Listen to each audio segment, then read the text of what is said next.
Et salut à tout le monde, c'est encore une fois de la part de la SCC Engineering. Pour le détail du training, c'est la modélisation d'un hangar métallique à partir des Revit et envoyé d'un robot. Nous allons faire le détail des calculs. Et pour la suite, c'est votre formateur, pardon, Mungu Fapola. Je suis un ingénieur civil de formation. Nous sommes là, nous revenons encore une fois pour continuer avec les trainings sur les détails des outils BIM. Comme vous pouvez voir, nous allons procéder de cette façon ici.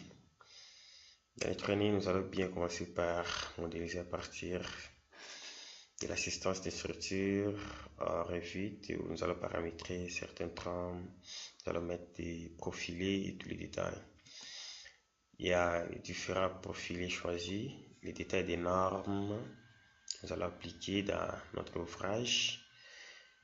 Et après cela, on va calculer, vérifier de famille, puis à la fin, voir comment on pourra envoyer dans detailing. Et puis, comme d'habitude, il y a pas mal d'outils répertoriés et nous poursuivons toujours notre test de training pas à pas avec certains éléments que vous voyez ici. Et à la fin, n'oubliez pas d'aimer pour la motivation, de vous inscrire et vos commentaires. Merci beaucoup. Alors, directement dans Revit, la première des choses, alors dans notre gabarit structure, patiente pendant le temps, voilà. Revit va nous ouvrir son espace de travail. Avant tout, faisons le raccourci d'habitude, les yen pour paramétrer l'unité. Bon, je préfère qu'on reste en millimètres. Vous pouvez changer à mètre, tout comme à centimètre, à pouce, bon, comme vous semblez bon. Ok, merci. Je dis ok. Alors, pour la suite, tout ce que nous allons faire d'abord ici, c'est au fait aller dans notre assistant de création de structures portiques. Alors, je peux mettre la largeur totale du bâtiment où je peux mettre 30 mètres.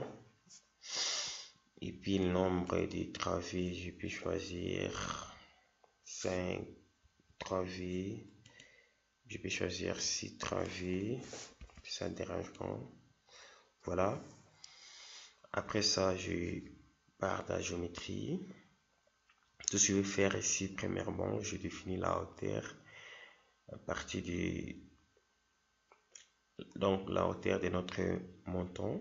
Je peux mettre 1,50 m, 500 mm. La hauteur de notre hangar, je vais prendre 5,40 m. De toute façon, ici, c'est cette partie ici où nous voulons mettre les HFL. Je peux mettre 40 cm, 0,4 m, 400 mm. Et puis la largeur de notre hangar, prenons ça à 1200. 12 mm, ça veut dire 12 mètres.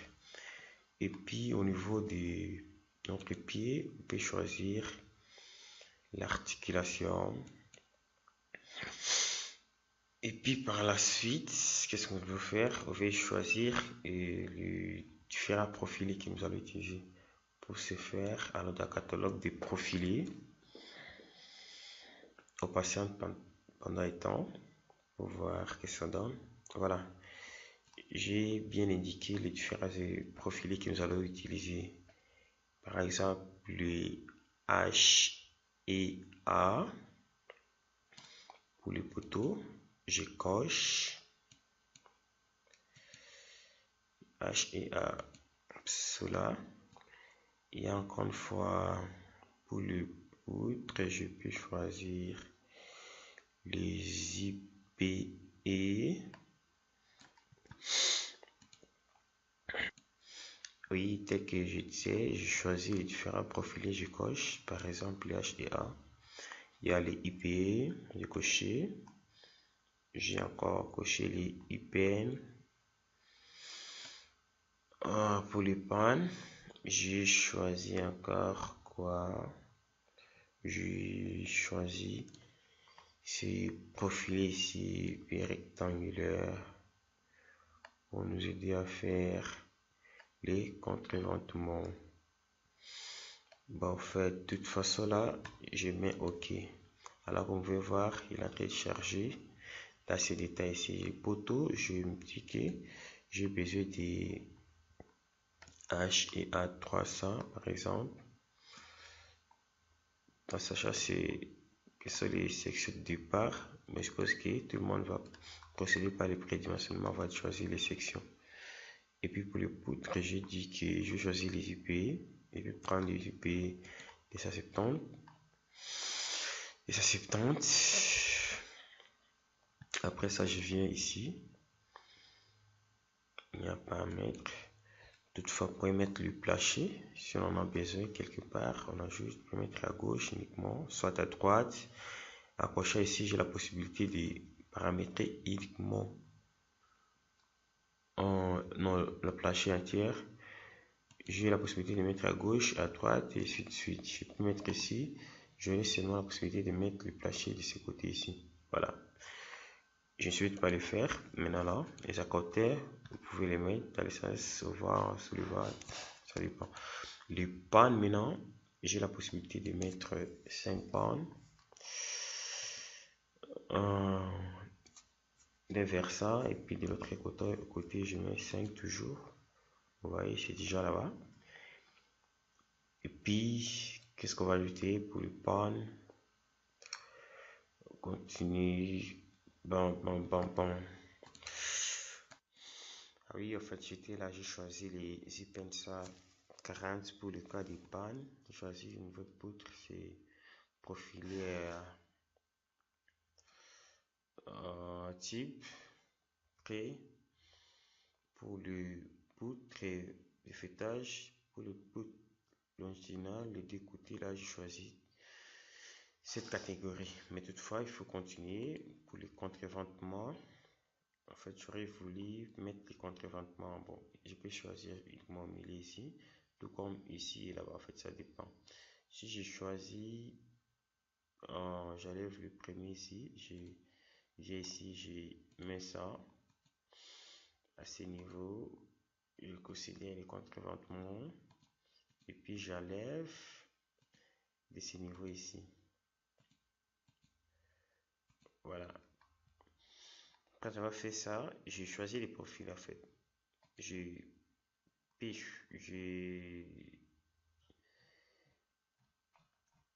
veux choisir les profiliers pour les contreventements.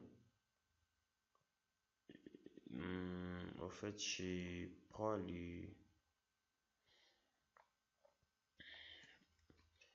cette catégorie ici. Je choisis par exemple cette catégorie.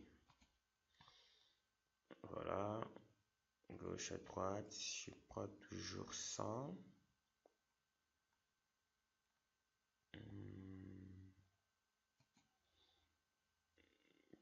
C'est de la même façon, même ici aussi. Je choisis toujours les mêmes profilés.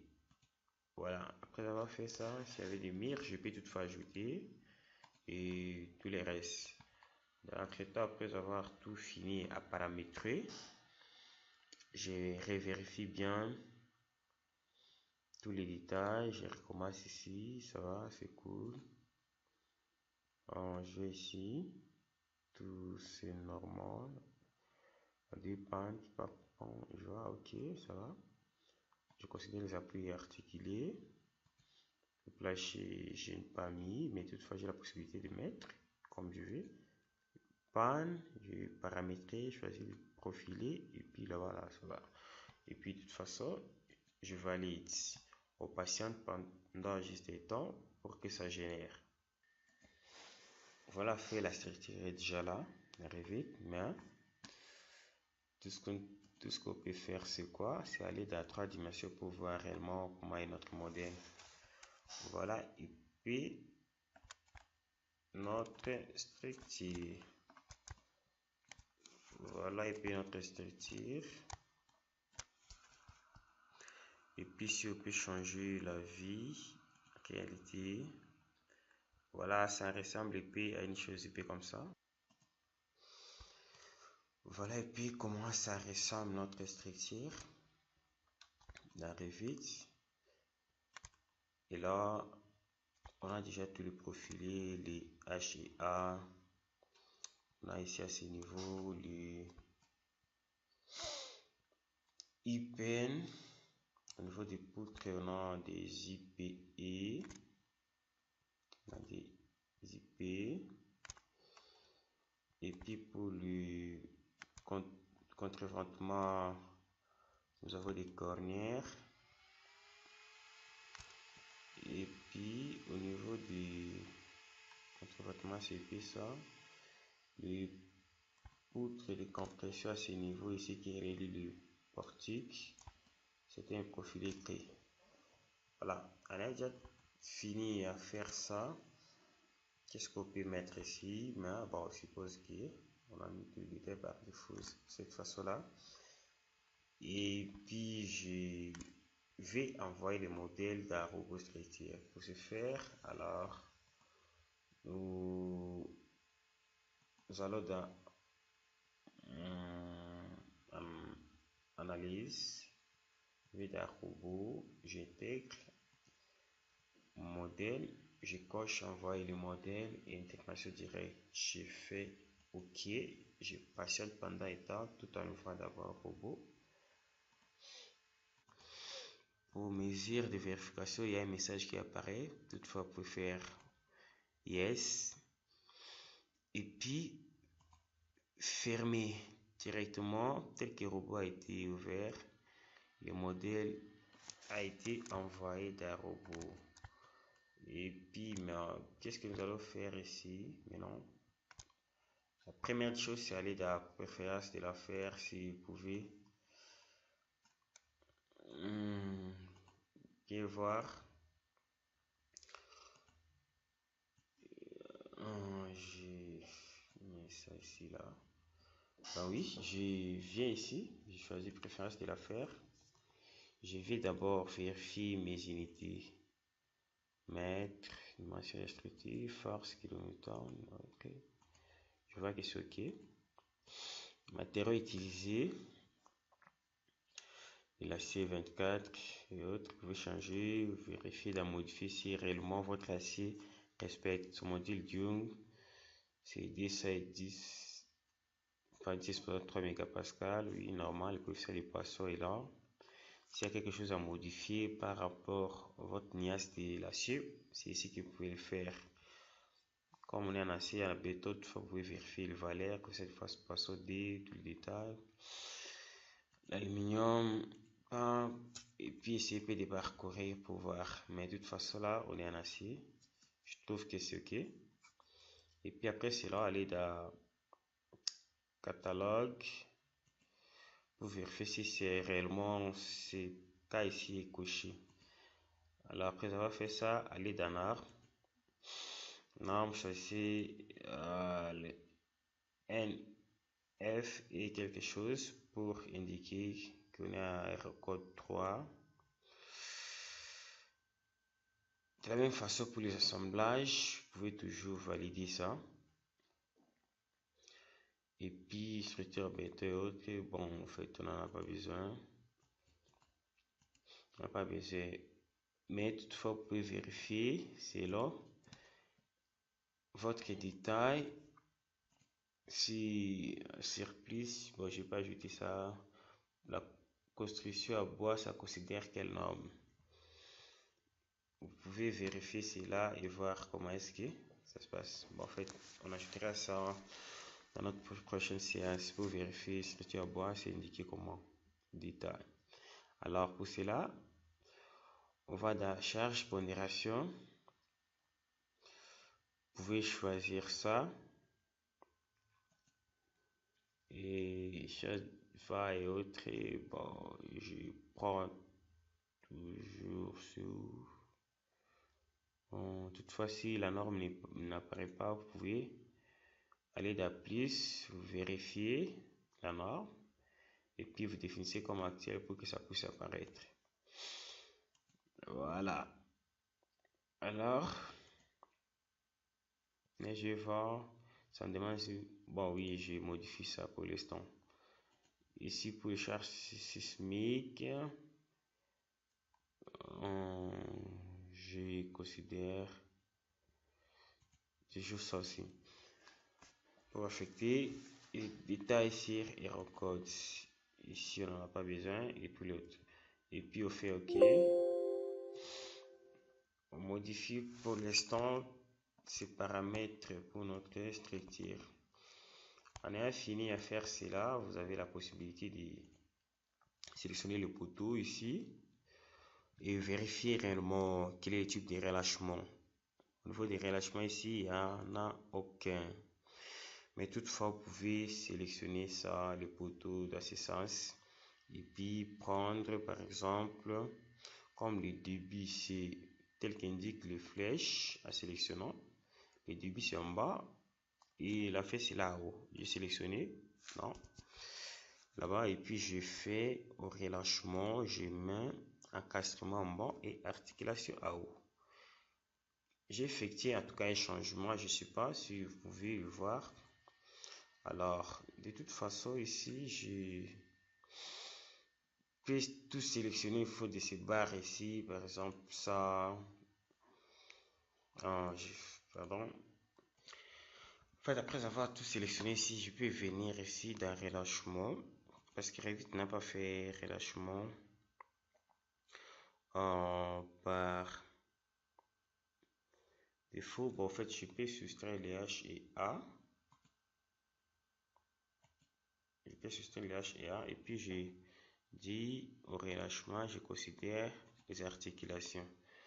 Et puis après cela, je peux prendre les poutres, les IPE. Comme ça, là, je sélectionne. Et puis, je prends le poteau. Et puis, je sélectionne. Je dis que bon, tout cela, je prends aussi quoi? Du poutre de compression. Je dis que bon, j'aimerais avoir en tout cas. Non, j'enlève d'abord ça. J'aimerais considérer pour les relâchements. Je viens ici, je prends encastrement et articulation.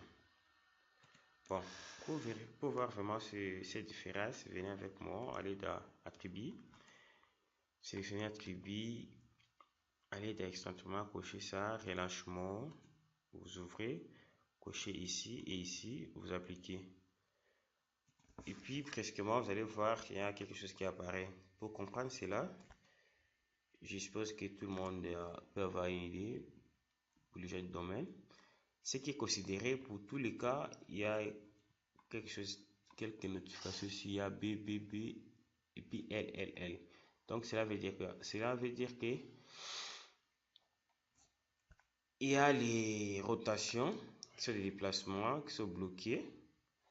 Et puis l'autre partie, les rotations, c'est libéré. Ça veut dire qu'il y a des articulations, c'est là que j'ai défini. Il y a des articulations et puis des rotations bloquées et des translations bloquées ou soit les déplacements bloqués et puis les rotations libérées avec ces indications là. Mais pour ne pas nuire, pour voir les détails, vous pouvez toutefois décocher cela. J'espère que les détails étaient faits. Je peux venir ici décocher ces détails. Alors cela a été une application de relâchement que moi j'ai considéré. J'ai fini, je fais OK, je ferme. Après avoir fait ça, tout ce que nous pouvons faire maintenant là, c'est aller charger notre structure. Pour ce faire, on va ici à chargement. On crée d'abord les différents chargements. Il va poursuivre nos chargements. Alors, je crée d'abord. Je pourrais commencer par créer des partages. Bon, oui, j'ai pu toutefois le faire même ici. Je vais là-bas dans partage. Je crée des bardages sur les différentes surfaces pour se préparer à appliquer une pression à considérer du voir sur ma structure. Après avoir fait ça, je viens ici aussi de ce côté, je sélectionne là-bas, je crée le bardage, je crée le bardage. Après cela, je peux venir ici, je crée le bardage, toujours là-bas. Et après avoir fait le bardage dans notre structure, maintenant nous pouvons aller charger. Alors premièrement, il faut aller de cette façon-ci. Je voudrais d'abord mettre quoi? Affecter le poids propre fait à ma structure. Parce que j'ai supprimé le poids propre. Pour ce faire, je clique là-bas. Et puis j'applique, c'est déjà fait. C'est que vous pouvez voir, il y a déjà l'indication de poids propre et la considérer là-bas. Si je voudrais le faire partiellement, j'allais cliquer ici et affecter certains coefficients. De toute façon là, c'est compris. Et puis par après,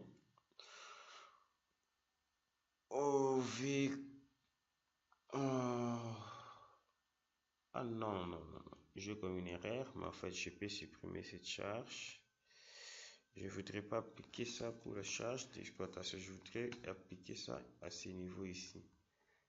Je fais ça, j'applique. Et puis je viens appliquer une charge d'exploitation surfacique. Par exemple, je viens et choisis 5 kPa, c'est la même chose que kilotonnes par mètre carré. Je me dis par exemple, j'applique 1 kPa ou précisément pour la charge d'exploitation. J'ajoute, je viens, j'ai choisi ce bardage. Je prends cet autre aussi. Les là et puis j'applique ces chargements là. Oh, il fallait que ça soit moins. Bon, en fait, c'est pas grave, je reprends. Je mets le moins à ce niveau ici. J'ajoute et puis je fais OK. Voilà, la charge d'exploitation est déjà appliquée là-bas. Pour la suite, je peux mettre ces charges sur de la couverture. Je mets dans DLD, je prends ça, je considère. Par exemple, ça toujours, je mets OK, je considère, j'applique toujours. Et puis, je vais considérer les cas du vent. Oui, après avoir appliqué la pression du vent dans ce côté ici, c'est ça au vent. Et puis de l'autre côté, on essaie qu'il y aura l'espace où il y aura turbulence du vent. Et puis à ce niveau, il y a le vent intérieur. Nous pouvons toutefois appliquer aussi à ce niveau ici pour le vent intérieur. Et puis pour ce faire, on va là-bas, je peux faire sélection précédente. Je viens, j'applique souvent Z, cette valeur. Et puis avec essence plus, oui, j'ajoute OK et puis je fais OK. Voilà et puis ça. Après avoir fini à faire tout ça, qu'est-ce qu'il nous reste? On vient faire quoi? Les séries, on ne considère pas. On ne considère pas. Bon, voilà, je suppose que j'ai appliqué les charges. Je peux créer la combinaison. Pour ce faire, je vais dans la combinaison manuelle. Je vais d'abord dans le cas de LS. J'écris LS. OK. j'affecte les charges à l'ls. J'ai d'abord ça. Et puis ça, je fais passer. Je fais passer aussi les charges d'exploitation. Et après ça, j'ai la possibilité d'ajouter aussi l'UVA. Bon, ouais, je peux ajouter. Je crée encore une fois donc, les nouveaux. Bon, non, j'applique d'abord. Et puis je crée des nouveaux. À l'ELI, j'écris ELI. Je mets OK. Je peux appliquer ça. Il vient avec des coefficients, mais toutefois, j'aimerais assez que ça puisse prendre les coefficients pas automatiquement comme défini avant. Je suppose que je suis en ELI. Si je fais passer, non, il devrait avoir le coefficient de 1.35. Par exemple, je prends ça, le pas propre, j'ajoute. Je prends aussi ça, c'est comme une surcharge. Je prends toujours avec 1.35. Je fais passer. Je prends maintenant charge d'exploitation avec 1.5. Je fais passer. Je fais quoi encore? Je peux mettre quoi? La charge d'exploitation, on ne peut pas le combiner avec bon, l'UVA et autres. J'applique d'abord. Je ferme de cette façon-là. Voilà. Après avoir fait tout ça, je peux désafficher ça de cette façon ici. Et puis je procède de cette façon ici. Je sélectionne d'abord le poteau. Et puis je viens geler sa surveillance le poteau, pas par le coefficient d'état et pas. Je viens, j'applique.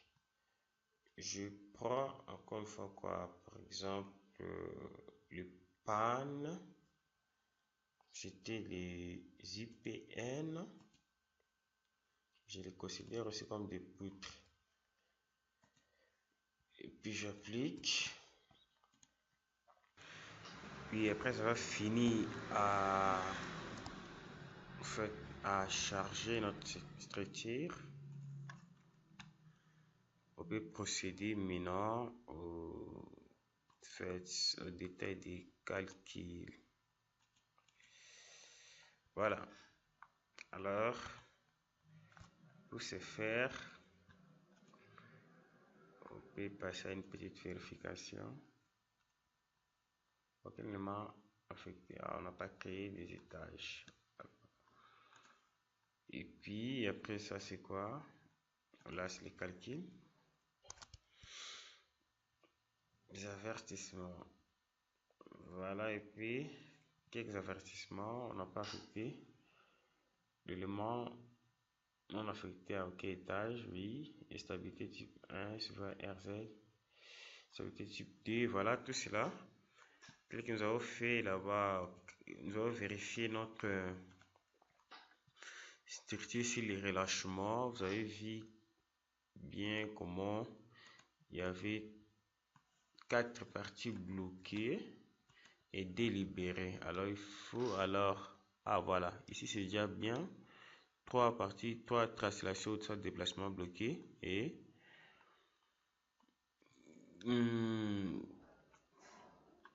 3 rotations libérées. Alors le problème réside ici.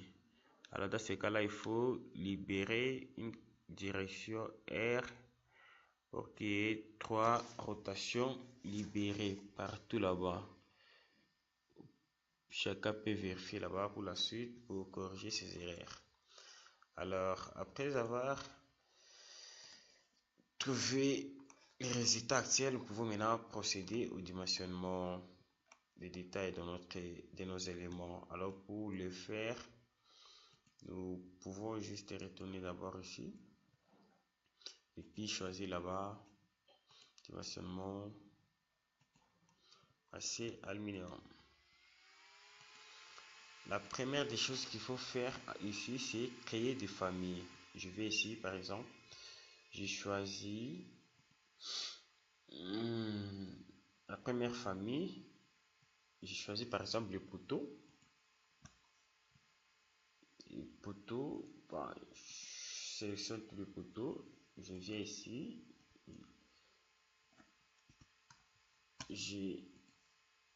J'indique le numéro, j'écris poteau. Alors, créer les familles, c'est dans le message de vérifier seulement pour un élément afin de généraliser pour les autres.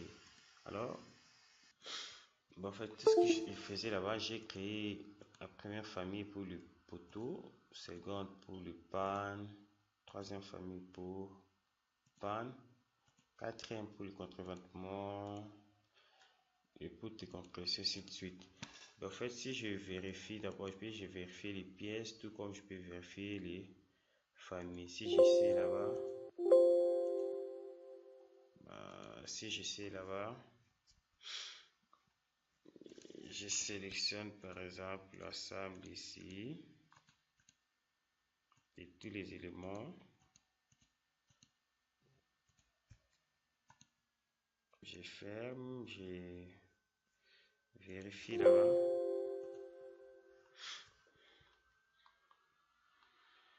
Voilà, et puis les pièces telles que ça vérifie. Il y a certains éléments qui ne marchent pas par rapport au contreventement et autres. Il y a d'autres qui marchent. Il suffit juste de vérifier si quelques-unes de ces pièces vérifient. Ok. Alors l'avantage pour faire avec les familles, c'est de vérifier seulement quelques camps qui marchent et puis dans la suite, on généralise. Voilà pour les pièces, il y a les poteaux qui marchent, les pannes qui marchent, sauf que les contreventements qui ne marchent pas. Je peux toutefois faire ceci et puis je supprime ça, je vérifie automatiquement la section qui convient. Je change et puis je fais OK. Et puis je recalcule, je vérifie. Et puis pour la suite, ça ne marche toujours pas. Mais j'ai la possibilité de changer ici. Tout comme d'aller changer dans ma structure. Tout cela, ça dépend de vous. Dès que ça change là-bas, je fais OK. Et puis c'est de cette façon ici que vous pouvez faire. Et puis considérer tous les détails de votre dimensionnement. Alors ceci étant, après avoir fini à dimensionner tous les éléments, les détails, alors vous avez la possibilité d'ouvrir votre detailing et puis charger le projet comme je l'ai fait précédemment dans le tutoriel sur l'assemblage. Et puis toutefois dans Revit, on a aussi une possibilité de venir ici. Cette fois-ci là, c'est mettre à jour les résultats, le modèle et les résultats. Je choisis là-bas, je mets à jour les résultats que je vais définir de faire. Et puis on patiente pendant un temps.